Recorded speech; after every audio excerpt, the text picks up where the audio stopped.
जी, अस्सलाम वालेकुम। अभी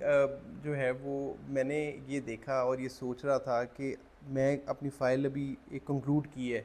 और उस फ़ाइल के अंदर मतलब एक नई फ़ाइल आई और एक वकील साहब को सुपरसीड किया हमने। और मैं वो जब पढ़ी तो मैंने उसके अंदर एक चीज़ ये देखी कि हमारे 2 मुकदमे हैं।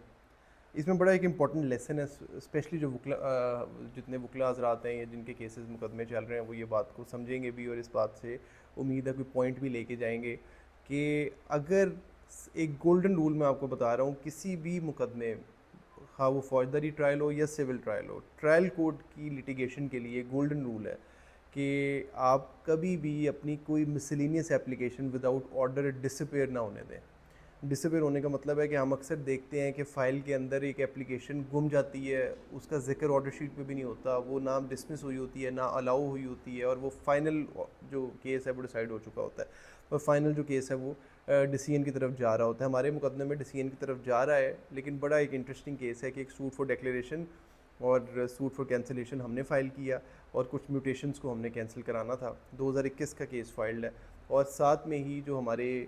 अगेंस्ट हैं जिन्होंने वो म्यूटेशंस कराई हैं रेवेन्यू वालों से, बोर्ड ऑफ रेवेन्यू से, उन्होंने एक सूट फाइल कर दिया for declaration and permanent injunction. और इस बात से रोकने के लिए कि आप जो रेवेन्यू या बोर्ड ऑफ जो रेवेन्यू या बोर्ड ऑफ रेवेन्यू के ऑफिशल्स हैं वो वो जो म्यूटेशन हैं उनको कैंसिल ना करें। मकसद ये है कि जो हमारे सिविल सूट में हमारा मौक़िफ़ है कि जी हमारी जो हमारे अगेंस्ट जो कैंसलेशन ऑफ म्यूटेशन हुई है, जो हमारे इंतकालात को ख़ारिज किया गया है रेवेन्यू ऑफिशल्स की तरफ से, उनको जो है वो सस्पेंड किया जाए और अल्टीमेटली उनको वॉइड एब इनिशियो किया जाए, क्योंकि वो रेवेन्यू वाले मिजाज नहीं थे करने के लिए। वो एक सिविल कोर्ट का क्राइटेरिया बनता है, क्योंकि सिविल कोर्ट ने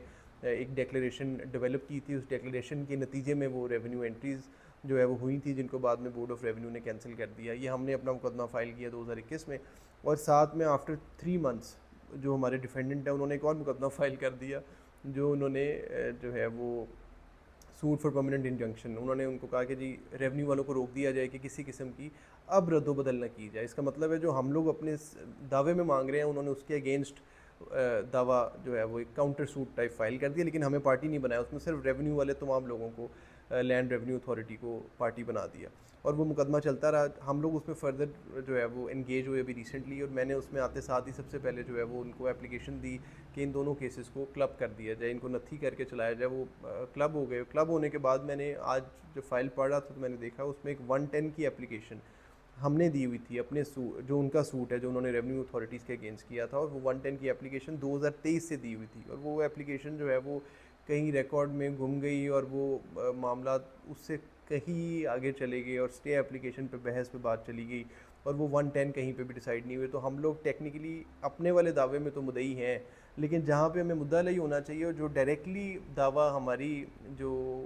डिक्लेयर्ड राइट्स के अगेंस्ट फाइल हुआ हुआ है उसमें हम लोग पार्टी नहीं है और 110 के ऊपर डिसीजन नहीं हुआ। तो अब मैंने वो जब निकाला तो मुझे फिर वो बात याद आई कि मैं आप लोगों से शेयर करूं कि हमेशा ये होता है, फौजदारी ट्रायल्स में भी हमने देखा है और सिविल में भी देखा है, कि जब भी आप कोई एप्लीकेशन दें उस एप्लीकेशन को मेक श्योर करें before you move on to any next step कि वो एप्लीकेशन लाजमी डिसाइड हो। और ये तो बहुत ही ज़रूरी है कि जब फाइनल दावा आपका डिसाइड हो रहा है उससे पहले आप एक दफ़ा पूरी फ़ाइल को पढ़ें, बल्कि 3 दफ़ा पढ़ें और देखें कोई ऐसी एप्लीकेशन, मिसलेनियस एप्लीकेशन भी तो नहीं है जो डिसाइड होने से रह गई है। क्योंकि फिर होता ये है कि अगर आपकी फेवर की भी वो प्रोसीडिंग्स हैं तो फिर भी जब जो दूसरा पार्टी है जिसके अगेंस्ट डिसीजन होना है फाइनली, वो जो अपील में जाएगी तो उसकी बेस पे ऑर्डर होता है और उसकी बेस पे जो मुकदमे हैं वो रिमांड होते हैं कि आप जो है वो एप्लीकेशन डिसाइड नहीं की गई। तो ये मेक श्योर करें कि जो ट्रायल होता है, ये मैं आपको गोल्डन रूल बता रहा हूँ कि किसी भी ट्रायल में लिटिगेशन के ड्यूरिंग कोई भी एप्लीकेशन पेंडिंग नहीं होनी चाहिए, वो डिसाइड टाइमली हो और आप मेक श्योर करें कि ऑर्डर शीट में ड्यूली रिफ्लेक्टेड हो। Thank you so much.